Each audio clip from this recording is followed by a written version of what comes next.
Hello everyone, I welcome you all on this YouTube channel UPSC Logy. This is me Rahul and today we are going to cover the Hindu newspaper dated 3rd of October 2023 for your public administration optional. So we are going to look at the important news articles that are relevant for your public administration optional for UPSC CSC and for other state PSC and other exams.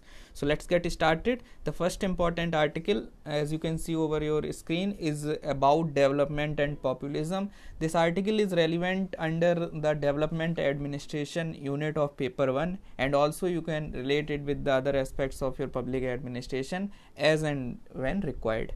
So the article is talking about development and populism. So here you can see the two broad aspects. One is basically the article is giving you the context that if you want to develop, there are two basic approach. One is short term approach and another is long term approach. A short term approach you can call it as the entitlement.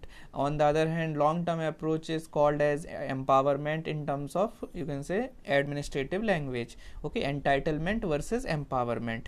So basically here two models are there and writer is basically criticizing or talking about the negative aspects of both the models. Positive aspect, there is a tendency in the people that okay, empowerment or the, you can say, capital investment thing is better as compared to the short term revenue culture, or for that matter the populist approach, or for that matter the entitlement based approach. Okay, I hope you are getting the basic approaches that we are talking about. So here the article is talking about the problem with both the aspect. Here first of all, this common tendency that development obsession or the physical investment, or you can say physical infrastructure sort of empowerment, or you can say infrastructure led development. So there is a tendency that this is a good thing and there is all the positive elements out there, but writer is basically criticizing this approach. And what you need to understand that when it comes to GS paper 3 as well, in GS 3 there is a topic called investment, and you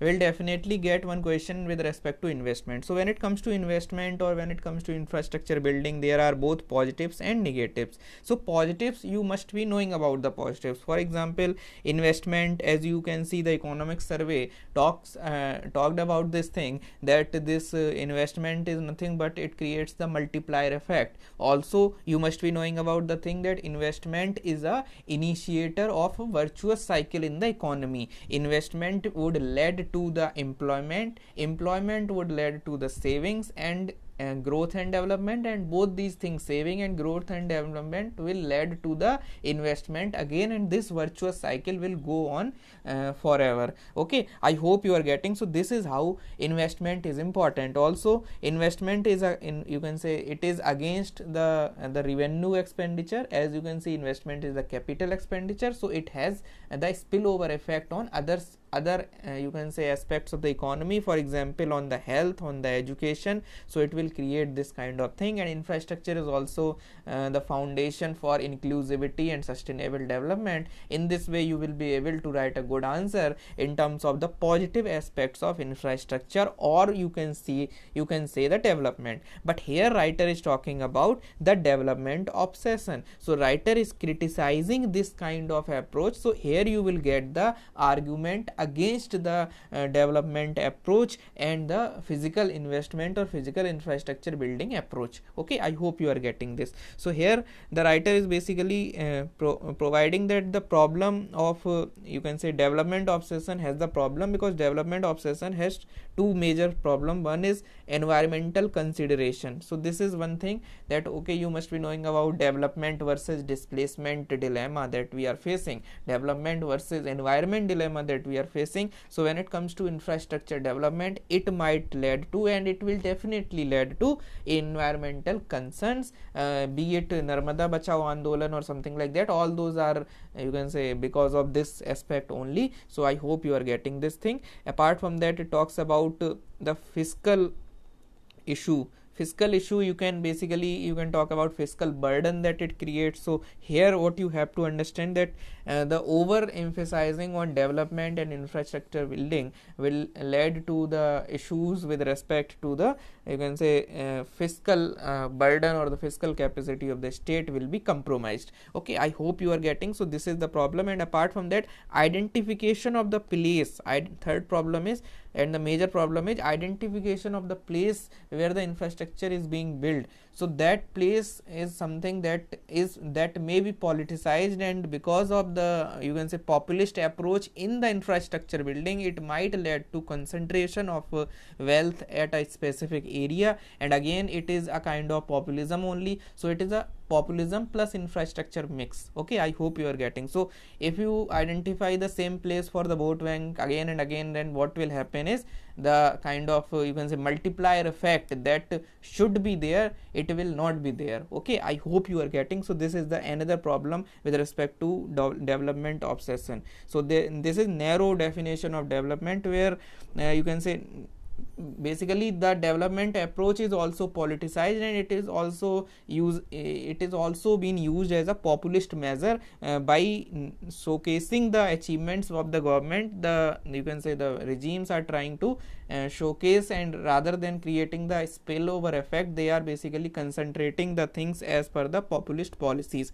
Okay, I hope you are getting. So fiscal burden, environmental consideration, we have talked about this thing. And the next problem is the disaster management thing. So this is the behavioral aspect. So here you can see that rather than after Uttarakhand faced a big disaster in 2013, rather than learning from it, government bent on rebuilding the state, Char Dham project and all those things. So basically what we are getting is the disaster issue. So environmental issue, disaster issue, fiscal issue, and then you can talk about the narrow definition of infrastructure building, where there is a problematic identification of the base areas where the infrastructure needs to be built, and it will go against the idea of spillover effect. Okay, I hope you are getting. So this is how you need to criticize the problem, and you need to highlight the problems with respect to the development obsession or the physical infrastructure sort of thing.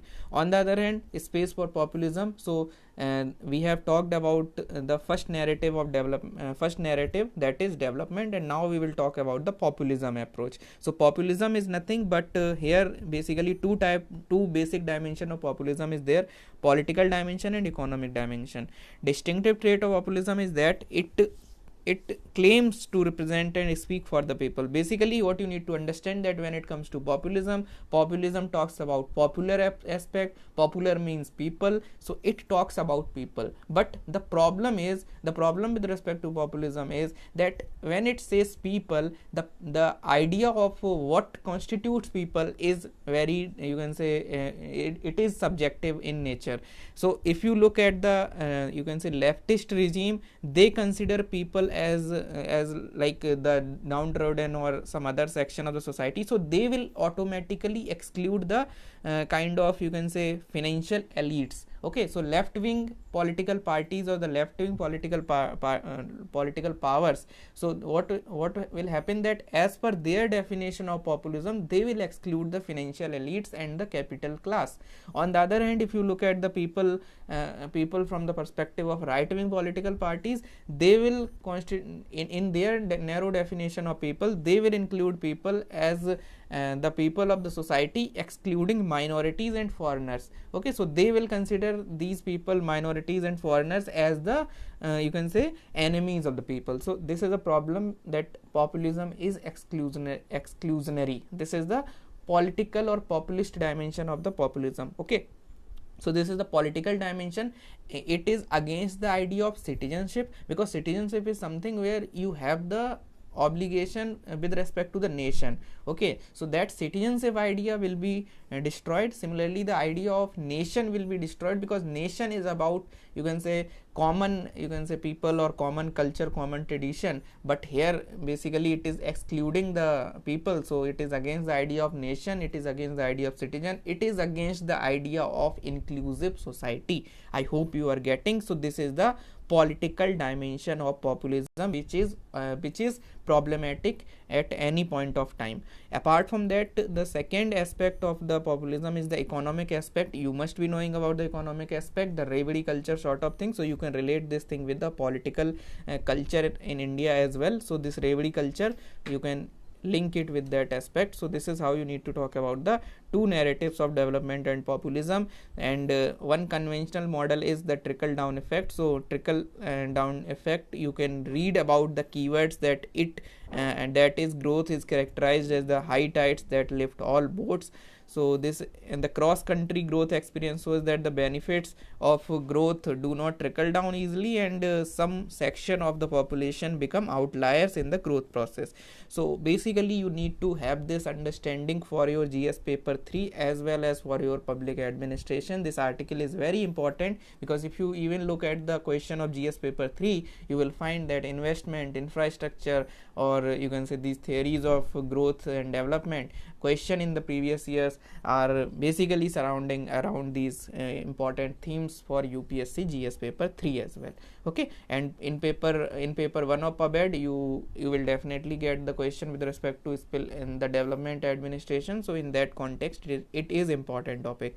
Apart from that, the second news articles in today's the Hindu newspaper is about the criminal law bills and how they are basically dealing with the decolonization. So it is relevant for your paper 2 evolution of Indian administration, where we have the heading called British legacy or the colonial legacy. So this article is talking about the decolonization aspect in the criminal laws, and basically the right article is criticizing the Bharat Nyaya Sanhita bill, and the article is talking about the negative aspects with respect to decolonization. So the thing that you need to understand that here decolonization has some aspect, and BNS Bharat Nyaya Sanhita is not following those basic tenets that should be there in terms of decolonization aspect. These aspects are related to state citizen relationship, and another aspect is about the, you can say, the power, the police power is increased. So state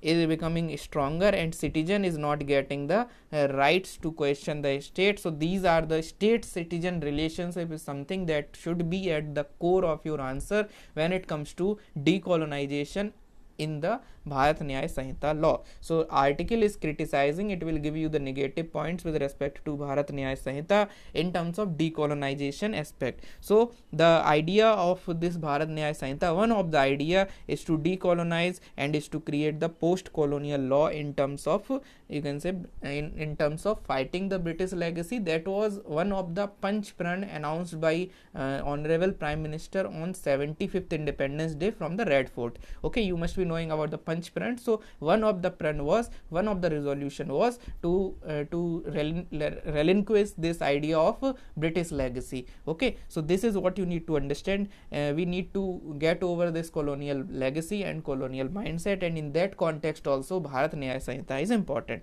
So here decolonized or a post-colonial law should necessarily change the state-citizen relationship and should empower citizen, and the role of the state should reduce. This should be the decolonization in terms of Bharat Nyaya Sanhita. But if you read the basic features with respect to organized crime, false information, jeopardizing,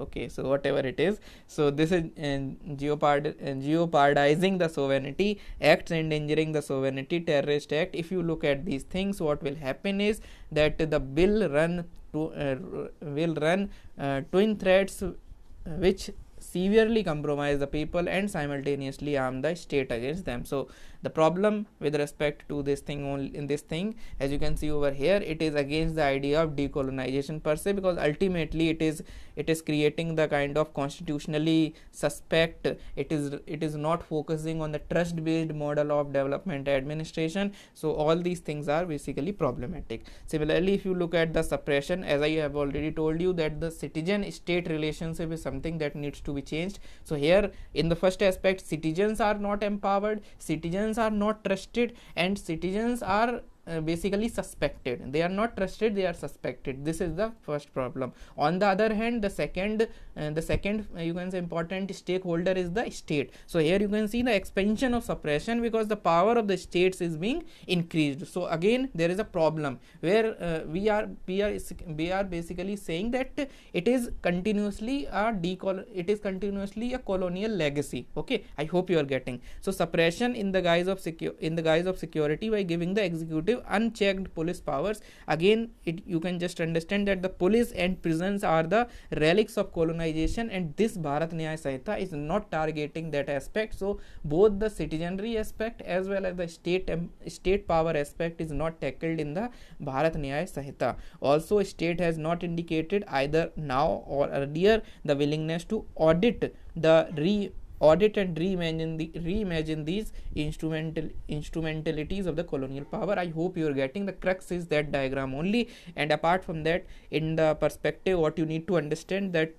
decolonization is an optimistic endeavor brimming with the promise of people shaping their own destiny. So I hope you are getting the first component, where citizen should be empowered and state role should reduce. So the important keyword is it honors decolonization, honors and centers the citizenry. So here it is talking about citizen centric administration and the administration where citizens are honored. Okay, so this is how you need to understand. And the Bharat Nyaya Sanhita is an exaggerated anxiety, this bill has the exaggerated anxiety of colonial power. These are the keywords that you can use in your essays, in your administrative answers, and they will showcase your intellectual capacity to grasp the important, you can say, components of the the matter that you study for your exams. Okay, so you should use these kind of keywords and jargons in your answer